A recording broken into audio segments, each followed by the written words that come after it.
হযরতে আমের বিন আনাস রাহমাতুল্লাহ আলাইহি জগৎ বিখ্যাত একজন ওলি কামিল, বিয়ে করবেন। উনি মেয়ে দেখতে লাগলেন। জগৎ বিখ্যাত একজন ওলি, ওনার নাম হলো হযরতে আমের বিন আনাস রাহমাতুল্লাহ আলাইহি। বিয়ে করবেন, মেয়ে দেখতে লাগলেন। টানা 3 বছর চলে গেল, মেয়ে পায় না। মেয়ে তো পায়, কিন্তু মনের মতো মেয়ে তো মিলাইতে পারি না। সমাজের মধ্যে মেয়ে তো অভাব নাই, কিন্তু ভালো মেয়ে খুঁজতে গেলে তো একটা ভালো মেয়ে খুঁজাও 2 মাস লাগে, পাওয়া যায় না। উনি চায় পর্দাওয়ালি নারী। আবার হযরতে আমের বিন আনাসের মনের মধ্যে স্বপ্ন হলো আমার বিবিটা হবে হাফেজে কোরআন। উনি চায় এমন একটা নারী আমার ঘরের মধ্যে আসবে।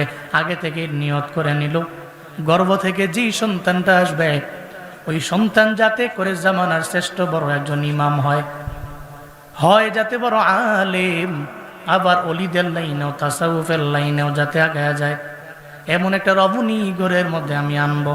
কারণ এমন ঘরের মধ্যে যদি রমণী আইন আনা যায়, তার পেটের মধ্যে যেই বাচ্চা আসবে ওই বাচ্চাটা হবে দামি বাচ্চা।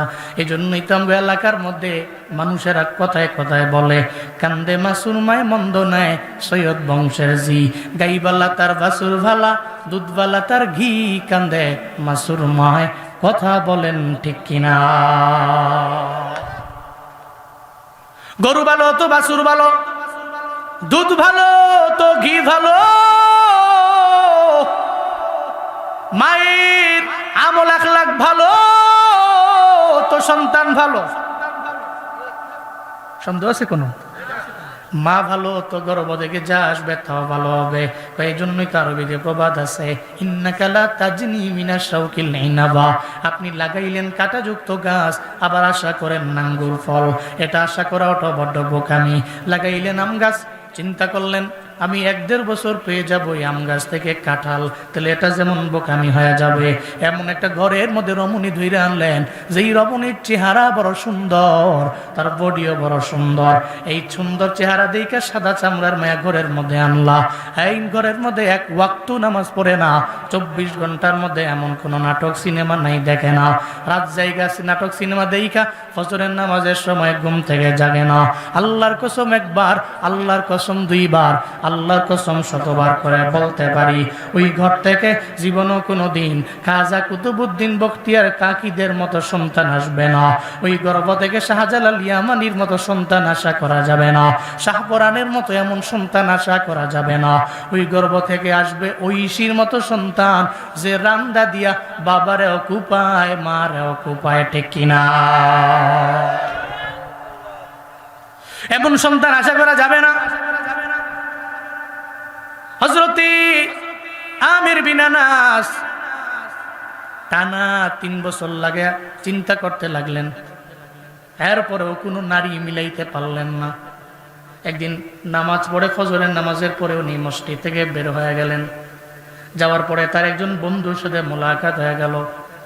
বন্ধু কয়, কিরে আনাস, এই আমের বিন আনাস, তুমি আমারে বলো কেন তোমার বিয়েতে আমাদের দাওয়াত দাও না?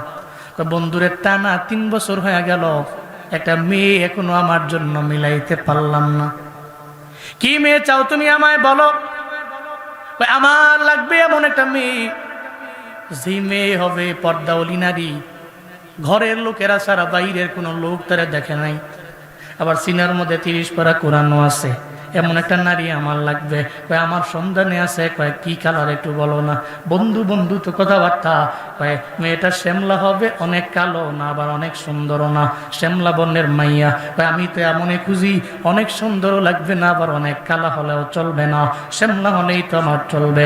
তবে গুণ কি আছে আমার জানায় দাও। কয় নাম্বার 1 গুণ হলো ঘরের লোকেরা ছাড়া অন্য কেউ তারে দেখে নাই, আবার সিনার মধ্যে 30 পারা কোরআনও আছে। কয় আর কোনো চিন্তা নাই, তাহলে আমি তারে যে বিয়া করবো এটাই কনফার্ম। বন্ধু তোমার কথা শুই নাই বিয়া করব।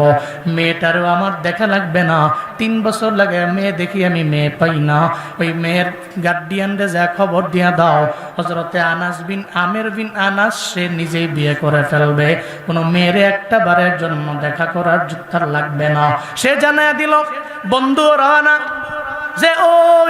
পরিবারে জানিয়ে দিল আপনাদের মেয়েকে বিয়ে করতে চায় এমন একজন পাত্র আমি পেলাম।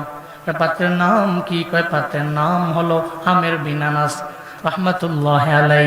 এমন একজন দামি লোকের কথা শুই না মেয়ের পরিবাররাও বড় রাজি হয়ে গেল, বিবাহ বন্ধনে আবদ্ধ হয়ে গেছে। এরপরে বাসর রাত উদযাপন করবে।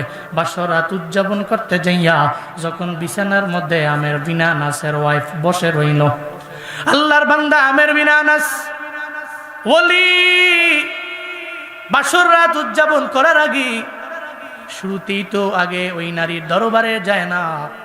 কারণ যেই বান্দা মনে প্রাণে চিন্তা ভাবনা করে আমি তো মিলন করার আগে 2 রাকাত নামাজ পড়া, নফল নামাজ পড়া রবের দরবারে আবদার জানাবো, আল্লাহ তুমি আমারে এমন সন্তান আমার আমার আমার আমার স্ত্রীর গর্ভের মধ্যে দিয়া দিও যাতে করে ওই সন্তানটা জমানার শ্রেষ্ঠ বড় আলেম হয়ে যায়। আর ওটা করার জন্য তো নামাজ লাগে, দোয়া করা লাগে। দোয়া ছাড়া জীবনও কোনোদিন এটা সম্ভব হয় না। কথা বলেন ঠিক কিনা? দোয়া ছাড়া এটা ইম্পসিবল।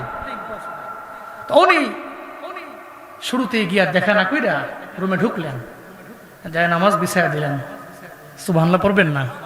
যায় নামাজ বিছায়া উনি 2 রাকাত নফল নামাজের নিয়ত কইরা দাঁড়া গেছে। সিজদার মধ্যে যায় রবের দরবারে কাঁদতেছে, মাওলা 3 বছর হয়ে গেল বিয়ে খুঁজলাম পাই না, বন্ধুর কথা শুনলাম তো মেয়ে ম্যানেজ হইল, তো এখন তোমার বউ খাটি আছে। মাওলা আজকে ফুল সজ্জার বাসর রাত, আমি নফল নামাজে তোমার দরবারে আবদার জানাই, মাওলা তুমি আমার এমন একটা সন্তান তুমি আমার দিও যে জামানার শ্রেষ্ঠ ইমাম হবে, বড় আলেম হবে, তাসাউফের লাইনে সে আগে যাবে। সুবহানাল্লাহ জোরে পড়বেন না? সিজদার মধ্যে যায় রবের দরবারে কান্না করতে লাগলেন, আল্লাহর দরবারে কান্না। এরপরে হযরতে আমের বিন আনাস রাহমাতুল্লাহ আলাইহি চলে গেলেন বিছানার মধ্যে। যখন একটু কথোপকথন হবে, শুরুতেই দেখার জন্য যখন তার চেহারার দিকে তাকাইল, তাকায়া দেখে এমন পরিমাণে বউ কালো, জমিনের মধ্যে এমন কালো হযরতে আমের বিন আনাস আগে দেখেন নাই। চিন্তায় পড়ে গেলেন। বন্ধু আমারই বলল, শ্যামলা এখন কালো। অবাক হয়ে গেলেন, বন্ধু আমারে কি বলল, হইল কি? আমি তো বন্ধুরে বলছিলাম আমার অনেক কালো হলেও হবে না, আবার অনেক সুন্দর আমার লাগবে না, আমার শ্যামলা বর্ণে হয়ে গেলেই চলবে। কিন্তু আমি দেখার পরে এই মহিলা তো এত পরিমাণে কালো, এমন কালো মহিলা জমিনের মধ্যে কোথাও আমি দেখলাম না। এত কালো মহিলা, হায় হায়, এই কালো মহিলারা দেখা তো আমি আমার জীবন কাটাইতে পারবো না। চিন্তায় পড়ে গেল। যখন কালো চেহারা দেখলো, লাভ দিয়া বের হইয়া হযরতে আমের বিন আনাস বাসর ঘর থেকে উনি বের হইয়া চলে গেলেন। দরওয়াজার মধ্যে দাঁড়াইয়া রবের দরবারে কান্দিয়ার বলে, আল্লাহ আল্লাহ গো, আমি 3 বছর লাগে তোমার দরবারে আবদার জানাইলাম, তোমার দরবারে কান্দলাম রে আমার আল্লাহ, এমন একটা বিবি তুমি আমায় দিও যেই বিবিটা শ্যামলা বর্ণের হবে। আল্লাহ গো, তুমি এমন বউ আমার দিলা এত পরিমাণে কালো, এখন তো তার হক আমি ঠিক মতো আদায় করতে পারবো না রে আমার আল্লাহ। চিন্তায় পড়ে গেলাম, এখন তো তার উপরে আমার জুলুম হয়ে যাবে, নির্যাতন হয়ে যাবে, তার হক আমি আদায় না করতে পারলে আমি হয়ে যাব জালেম। আল্লাহ আমি জালেম হতে চাই না, এখন আমি কি করব, আমার মাথায় ধরে না। ওদিকে আল্লাহর ওই বান্দি, তার সিনার মধ্যে 30 পারা কোরআনও আছে, কিন্তু আল্লাহ পাক তার এমন পরিমাণে কালো বানাইল। ওই কালো মহিলা আল্লাহর দরবারে আবদার জানাইতে লাগলো, ও দয়ার মালিক, তুমি জানো আমি কালো, কিন্তু আমার স্বামী আমারে দেখার পরে বের হয়ে চলে গেল। আল্লাহ গো, তুমি আমারে কালো বানাইলা, তুমি আমার স্বামীরে আয় আল্লাহ ধবধবে সুন্দর বানাইছো, কিন্তু আমারে তুমি কালো বানাইলা। তুমি যদি কালো বানাও আমারে, তারে তো তুমি সাদা বানাইলা। সুন্দর তুমি বানাইলা, তারে কালো বানাইলা আমারে, আমার তো কোনো হাত নাই। ও আল্লাহ, সাদা কালো হওয়ার মাঝে তো আমাদের কোনো হাতও নাই, আমরা চাইলেও তো সম্ভব না। আমার স্বামী আমার দেখার পরে বের হয়ে চইলা গেল। আল্লাহ গো, তুমি আমার স্বামীরে আমার দিকে একটু ঝুঁকায় দাও।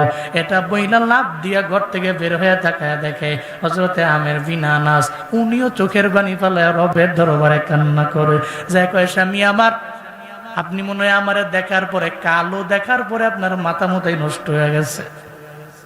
না বলে না, শরমে লজ্জায় কয় না, কিন্তু রবের দরবারে কান্তাছে, আল্লাহ এমন কালা বউ।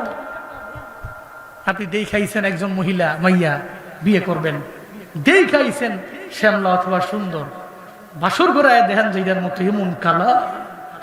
এই যে নৌজওয়ান যেটি আছে না, এটি তো আবার সুন্দরের বেশি পাগল, খালি সুন্দরী দেখলে হয়েছে, চামড়া সাদা কয়, হ্যাঁ এটা কনফার্ম, কিন্তু চামড়া সাদা করছে যে কি দিয়া, কি মেকআপ টেকআপ দিয়ে করছে না, আসলে রিয়েল সুন্দর তো জানে না।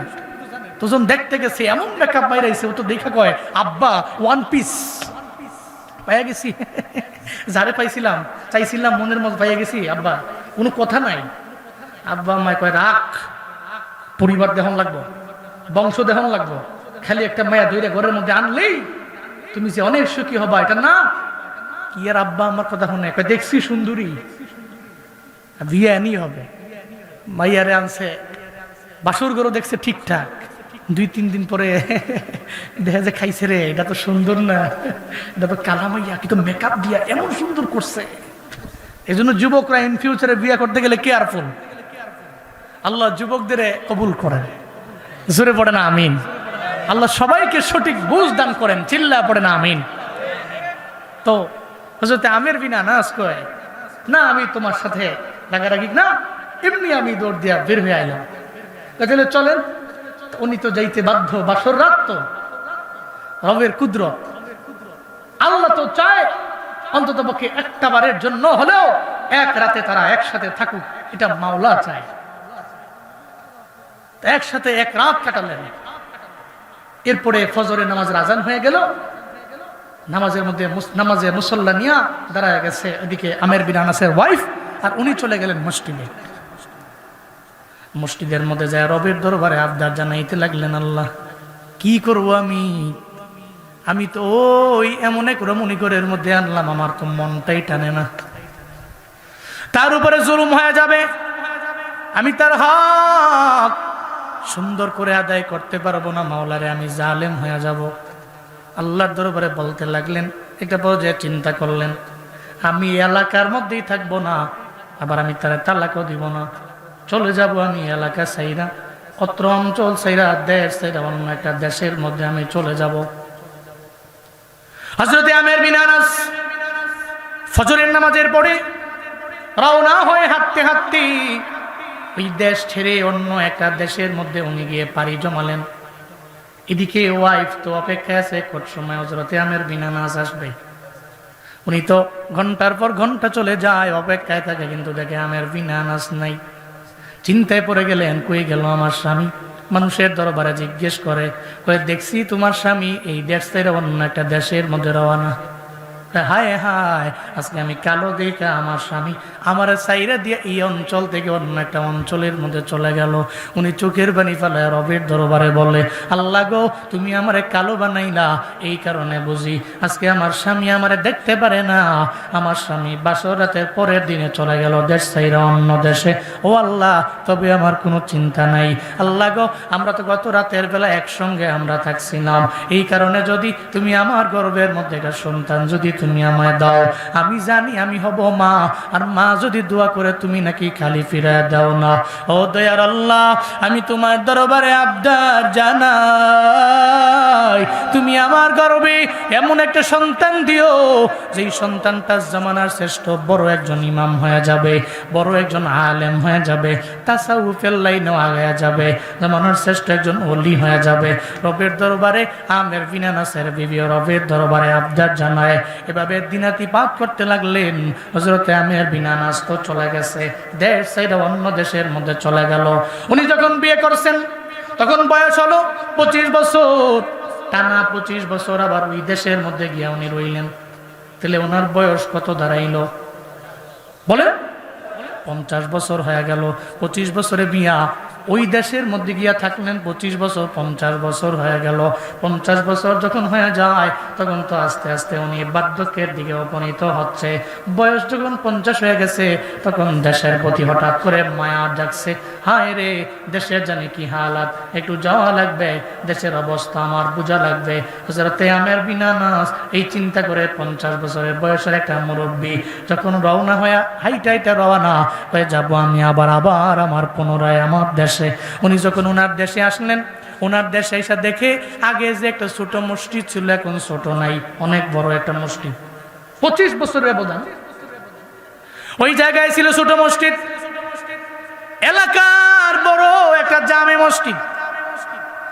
উনি যেদিন দেশে ফিরলেন জুমার দিন, জুমার নামাজ পড়ার জন্য উনি যখন ওই মসজিদের মধ্যে ঢুকলেন, মসজিদের মধ্যে ঢুকা দেখে মিম্বারের মধ্যে বসা বসা একজনে বয়ান করে, হাজার হাজার লোকেরা তার বয়ান শোনার জন্য ব্যাকুল হয়ে যাচ্ছে। সুবহানাল্লাহ, জোরে কয় না। আবার তাকায় দেখে বয়সও অনেক বেশি হবে না, ইয়াং মানুষ, নৌজওয়ান চেহারা, এত পরিমাণে সুন্দর। মনে হয় জুমার খুতবা যে এমন ভাবে দেয় মনে হয় তার কথার মধ্যেও মুখটা ঝরে। শুধু তাই না, আবার তার কথার মধ্যে শুধু মুখটা এমন না, তার পুরা চেহারাটাই মনে হয় চাঁদের মতো চেহারা, এত সুন্দর চেহারা তার। এই নৌজওয়ানের কথার মধ্যে প্রেমে পড়ে গেলেন হযরতে আমের বিন আনাস। এই জুমার মসজিদের মধ্যে খতিব আমি জীবনে কোনোদিন দেখলাম না, তারে আমি কোনোদিন পাইলাম না। একটা পর্যায়ে জুমার নামাজের মধ্যে বয়ান শুনল, খুতবা শুনে মুগ্ধ হয়ে গেল। জুমার নামাজ যখন শেষ হয়ে যায় ওই মসজিদের সেন্ট্রাল মসজিদের খতিব সাহেব দাঁড়ায় আছে, হাজার হাজার মানুষেরা সব গিয়ে লাইনে দাঁড়ায় আছেন। কেন রে কয়েকটা বার মুলাকাত লাগবে, সাক্ষাৎ লাগবে, হুজুরের কাছ থেকে একটু দোয়া নেওয়ার জন্য লাইনে দাঁড়ায় আছে। জুমার নামাজে হাজার হাজার মুসল্লিরা সব লাইনে দাঁড়ায় চিন্তা হইলো, একটা বার হইলো হুজুরের দরবার থেকে আমাদের দোয়া নেওয়া লাগবে। উনিও বড় অবাক হয়ে গেলেন, এত সুন্দর খুতবা, এত সুন্দর বয়ান, হায় রে এমন এক নৌজওয়ান। আবার ওই নৌজওয়ান যখন জুমার নামাজ শেষ করে ফেললো, হাজার হাজার লোকেরা এর থেকে দোয়া নেওয়ার জন্য যায়। হযরতে আমের বিন আনাস একটা বড় যায় এদের জিজ্ঞেস করে, এই বলো না উনি কে, ওনার পরিচয় আমার একটু দাও না, ওনার পরিচয় আমায় দেও। উনি হলো এই এলাকার মধ্যে, এই দেশের মধ্যে অনেক বড় একজন ইমাম, আমাদের সবার কলিজার টুকরা, আমাদের দিলের মধ্যে যার নাম আছে, আমাদের দিলের মধ্যে যার জায়গা। জুমার নামাজে দেশের বিভিন্ন অঞ্চল থেকে জুমার নামাজ পড়ার জন্য ওনার পেছনে লাইন ধরে। আমরাও তো এর থেকে ব্যতিক্রম না, আমরাও তো ওনার পেছনে নামাজের জন্য আসলাম। উনি যখন সালাম ফিরায় এরপরে ওনার লাইনে দাঁড়াইয়া ওনার থেকে আমরা দোয়া নেওয়ার জন্য আমরা সব লাইনে দাঁড়ায় থাকি। কে উনি?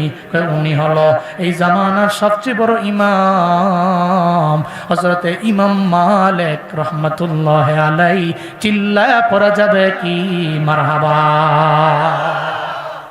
হযরত ইমাম আবু হানিফা, হযরত ইমাম শাফিঈ, হযরত ইমাম আহমদ ইবনে হাম্বল, ইমাম মালিক, চার মাযহাবের বড় বড় ইমাম। হযরত ইমাম মালিক রাহমাতুল্লাহ আলাইহি, উনি ইমাম মালিক রাহমাতুল্লাহ আলাইহি নাম শুনছি, জীবনের প্রথম দেখলাম। আমি তো এই এলাকার না। কই কি আপনি? কই আমি একজন মুসাফির, আমি একজন পথিক, তবে আমার বাড়ি একসময় এই জায়গায় ছিল, এই জায়গায় এখন আমার বাড়ি নাই।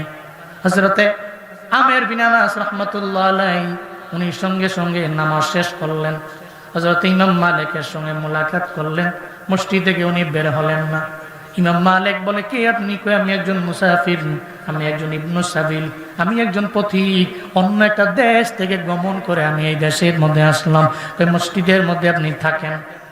আসরের নামাজের পরে এরপরে দাঁড়া গেলেন সব ছাত্ররা, তুলাবা।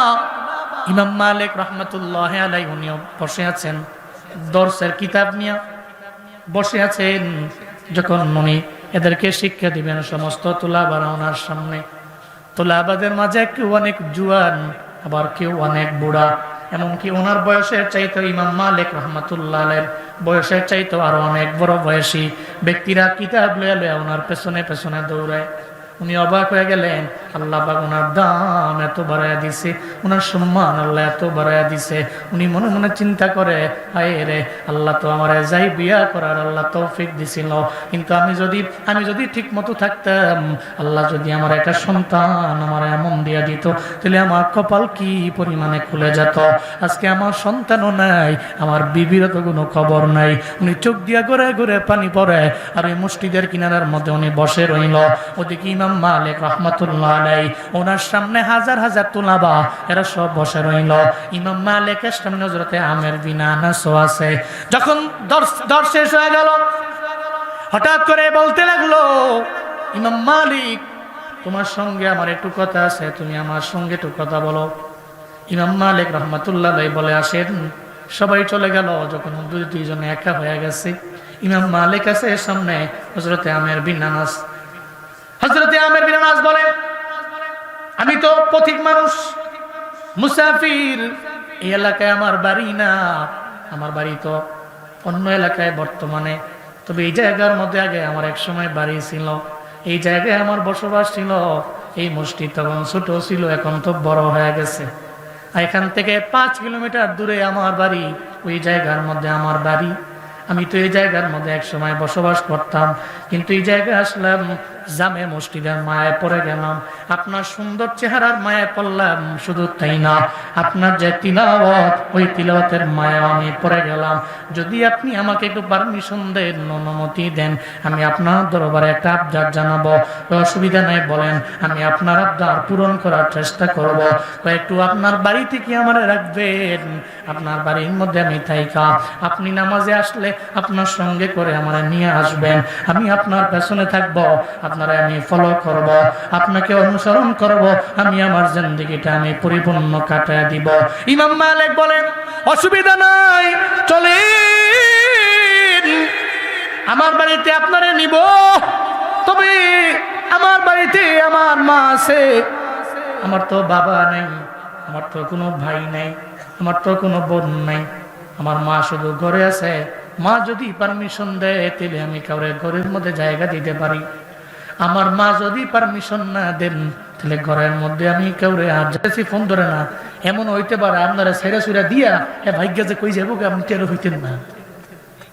কথা বলেন, ঠিক কিনা বলেন? আরে স্বামীর লগে থাইকাই তো বহুত নারী আছে পরকিয়া করে, আছে না নাই? বহুত নারী আছে, স্বামী আছে, স্বামী প্রবাসে থাকে, স্বামীর হক নষ্ট করে, এমন নারী আছে না নাই? আচ্ছা। আর ওই জায়গায় 25 বছর আগে উনি মহিলা রেখা গেছে, এটা কেনে থাকবো, উনি নিশ্চিত যে নাই, কনফার্ম নাই। তুমি ঘর দেখে অবাক হলেন যে রাস্তাটা পরিচিত, রাস্তা দিয়ে আনতে আনতে এমন একটা ঘরে আনলো, ঘরটাও তো আমার কাছে বড্ড পরিচিতই মনে হয়। হযরত ইমাম মালিককে বলতে লাগলেন, ইমাম মালিক, ঘরের মধ্যে যান, পারমিশন নেন, অনুমতি নেন, আমাকে ঘরের মধ্যে রাখা যাবে কিনা? আপনার মা যেটা বলে সেটাই আমি মেনে নিব। ইমাম মালিক রাহমাতুল্লাহ আলাইহি ঘরের মধ্যে ঢুকলেন। ঘরের মধ্যে ঢুইকা উনি বলতে লাগলেন, মা, একজন আগন্তুক, একজন ব্যক্তি আমাদের বাড়ির সামনে হাজির হয়ে গেছে। কোথায় বাড়ি? উনি বলে, আগে ওনার এই এলাকায় বাড়ি ছিল, এখন ওনার এইখানে বাড়ি নেই, উনি তো চলে গেছেন অনেক দূরে, ওখান থেকে এখন মুসাফির হিসাবে এই জায়গার মধ্যে আসলো। মা, মার তো মনটা বড় নরম। ইমাম মালিক, আমার ছেলে রে, তুমি ওই ব্যক্তিরে আমাদের ঘরে একটা কোণার মধ্যে জায়গা দাও, কোনো অসুবিধা নেই।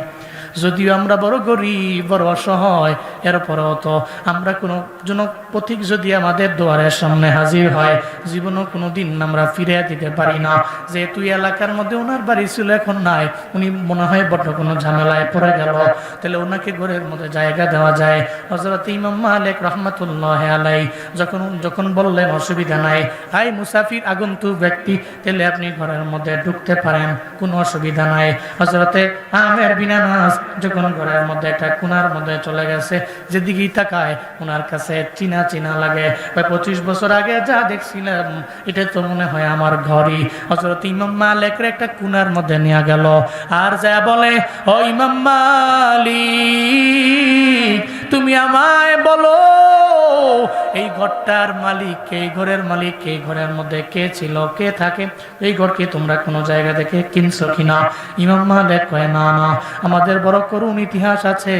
জমিনের মধ্যে আসার পরে আমি আমার বাবার আদর পাই নাই, বাবা আমার কেমন আমি পাই নাই। আমার মা আমারে কষ্ট করে লালন পালন করলেন, আমারে কষ্ট করে আমার মা আমারে বড় বানাইলেন। আমাদের করুণ ইতিহাস, এটা বলতে গেলে আপনার সামনে চোখের পানি ধরে রাখা যাবে না। আমরা এজন্য আমি কারো দরবারে বলি না, আপনার দরবারে আমি বলতে চাই না। এটা বলার পরে হযরতে আমের বিন আনাস কয়, ও ইমাম সাহেব, আমাকে একটু সুযোগ করে দাও। তোমার মা আমার পর্দার অন্তরালে থাইকা আমার সঙ্গে একটু কথা বলবে, আমার সঙ্গে তুমি একটু সুযোগ করে দাও না রে ইমাম সাহেব। ইমাম মালিক কয়, মা ওই আগন্তুক লোকটা আপনার সঙ্গে একটু কথা বলতে চায়। বলতে পারি, তবে পর্দা মেনটেন করে বলা লাগবে। পর্দার আড়ালে থেকেই বলেন, উনি আপনার সঙ্গে কথা বলতে চায়। এটা বলার পরে ইমাম মালিক রহমাতুল্লাহ আলাইহির সাথে চূড়ান্ত হয়ে গেল। পর্দার আড়াল থেকে উনি এসে যখন একটা সালাম দিয়া দিল, কণ্ঠটা যখন শুনে রে হযরতে আমের বিন আনাস কয়, তুমি কি সেই নারী? আল্লাহু আকবার! তুমি কি সেই নারী যেই নারীর আমি রাইখা গেছি 25 বছর আগে? ওই নারীর কণ্ঠের মতোই তো তোমার কণ্ঠটা মনে হয়, ওই নারীর মতোই তো মনে হয়, তুমি তো মনে হয় সেই নারী। আপনার কণ্ঠটাও তো বড্ড পরিচিত লাগে, আপনার কণ্ঠটাও পরিচিত লাগে। আপনি কি হযরতে আমের বিন আনাস? হ্যাঁ গো, আমি হযরতে আমের বিন আনাস। স্বামী বইলা চোখ দিয়া গড়ায় গড়ায় পানি পড়ে। স্বামী রে, আমি রবের দরবারে আবদার জানাইছিলাম, আমি রবের দরবারে বলছিলাম, আল্লাহ গো, আমার গর্ভের মধ্যে তুমি আমার এমন একটা সন্তান দিও, যেই সন্তানটা জামানার শ্রেষ্ঠ বড় ইমাম হবে, জামানার শ্রেষ্ঠ একজন আলেম হবে। এবং রবের দরবারে আবদার জানাইছিলাম, আল্লাহ গো, আমি যেহেতু সঠিক লাইনে আছি, যেহেতু বিবাহ বন্ধনে আবদ্ধ হয়েছি, আজ না হয় কাল আমার স্বামী আমার দরবারে তুমি ফিরে দিবা। রবের দরবারে আমি আস্থা রাখছিলাম, এই জন্য আমার রব আমারে ফিরে দেয় না। স্বামী রে, আমার রব আমারে ফিরে দেয় না। স্বামী, আজকে তো ঠিকই আপনি আমার দরবারে চলে আসলেন। হযরতে আমের বিন আনাস কয়, বলে তুমি কি আমারে ছেড়ে যাও নাই? না না, আমি তো আপনার মন থেকে ভালোবাসি। আর আমরা যে একদিন এক রাত মিলন করেছিলাম, ওখান থেকে আল্লাহ পাক এমন একটা সন্তান আমাদের দিয়ে দিছে। হযরতে আমের তাকায় দেখেন না, আপনার ডানে যেই ছেলেটা আছে, ওই ছেলেটা জগৎ বিখ্যাত একজন ইমাম, হযরতে ইমাম মালিক রহমাতুল্লাহ আলাইহি। এত বড় দামি ইমাম, ওই ইমামটা হয়ে গেছে মায়ের দোয়ায় আর বাবার দোয়ায়। আপনি তো রবের দরবারে আবদার জানাইছিলেন, আপনার দোয়া আল্লাহ ফিরায় নাই, আমি মায়ের দোয়া তো আল্লাহ পাক ফিরায় নাই। আমরা দোয়া করেছি, আল্লাহ গো, আমাদের উদরে এমন এক সন্তান দিও, যেই সন্তানটা জামানার শ্রেষ্ঠ বড় ইমাম হবে, বড় খতিব হবে, জামানার শ্রেষ্ঠ বড় আলেম হয়ে যাবে। আল্লাহ ফিরে দেয় নেই। আমার মনের আশা আল্লাহ পূরণ করছে, আপনার মনের আশা আল্লাহ পূরণ করছে। আপনার সামনে যে দাঁড়িয়ে আছে ইমাম মালিক, এটা আপনার সন্তান। যদিও 25 বছর আপনারে পায় নাই, তবে আমি এরে এমন লাইনে পরিচালিত করছি, আমি তার দরবারে আবদার জানাইছি, আল্লাহ পাক যাতে করি তারে জামানার শ্রেষ্ঠ ইমাম বানায়। রবের দরবারে আমি আবদার জানাইছি, সেন্টার মসজিদ যাবে, মসজিদের বড় ইমাম বসে, আবার তার হাজার হাজার তুলা ভরা তার সামনে সারাদিন লাগে পড়ে থাকে। তার কাছ থেকে একটু দর্শ নেওয়ার জন্য ঘন্টার পর ঘন্টা লোকেরা বৈশা থাকে। এটা আপনার সন্তান ইমাম মালিক। চিল্লা পড়া যাবে কি মারহাবা।